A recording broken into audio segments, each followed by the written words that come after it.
Hello అండి, మా side అప్పడాలు ఎలా చేస్తారో చూపించేస్తాను, వచ్చేయండి. మినప్పప్పు తీసుకోవాలి. మినప్పప్పులో మిరపకాయలు ఉంటాయి, ఎర్రగా ఉంటాయి, మా సైడ్ అయితే దొరుకుతాయి. అవి వేసి ఇంకా మిల్ పట్టించేయాలి. అది పట్టించేసిన తర్వాత దానిలోనే జీలకర్ర, ఇంకా తినే సోడా, ఇంగువ కూడా వేసుకుని బాగా మిక్స్ చేసుకుని, రాక్ సాల్ట్ ఉంటుంది కదా, దాన్ని ఫస్ట్ వాటర్లో వేసుకుని బాగా కరిగిచ్చేసిన తర్వాత ఆ వాటర్ దీనిలో వేసుకుని మొత్తం తడిపేసుకోవాలి.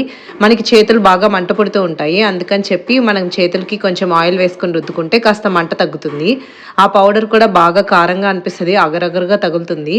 సో చూసుకుని జాగ్రత్తగా మిక్స్ చేసుకోండి. పిండి బాగా కలపడంలోనే ఉంటుందన్నమాట. ఇంకా సో ఈ రకంగా కలుపుకొని లాస్ట్లో ఉండిపోతుంది కదా, దాన్ని ఇట్లా అట్లకాడతో కానీ ఇలా లాగేస్తే మొత్తం వచ్చేస్తుంది. ఇదంతా ఎల్లో కలర్లో ఉంటుంది ఈ ముద్దంతా. దాన్ని బాగా పేడించాలి, చెమటలు పట్టేంతలాగా పేడిస్తేనే మీకు అప్పడాలు అనేవి బాగా గుల్లగా వస్తాయి.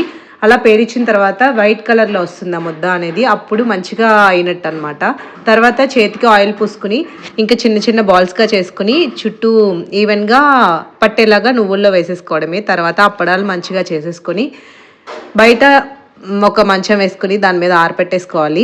మా సైడ్ అప్పడాలు చేస్తున్నారు అంటే అందరూ మంచిగా వచ్చి హెల్ప్ చేస్తారు, మంచిగా కబుర్లు కూడా చెప్పుకుంటూ చాలా ఫాస్ట్గా చేసేస్తారు.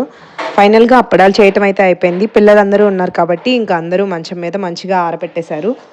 ఈ అప్పడాలు మా బొబ్బిలి సైడ్ చాలా బాగా ఫేమస్ అనమాట, చాలా బాగుంటాయి. మీరు కూడా ట్రై చేయండి. తిన్నంత ఈజీ అయితే కాదు అప్పడాలు చేయటం అనేది, చాలా టైం తీసుకుంటుంది, చాలా మంది కూడా ఉండాలి. ఓకే, నా అప్పడాలు నచ్చితే తప్పకుండా లైక్ చేయండి, షేర్ చేయండి, కామెంట్ చేయండి, అలాగే ఛానల్ని సబ్స్క్రైబ్ కూడా చేసుకోండి.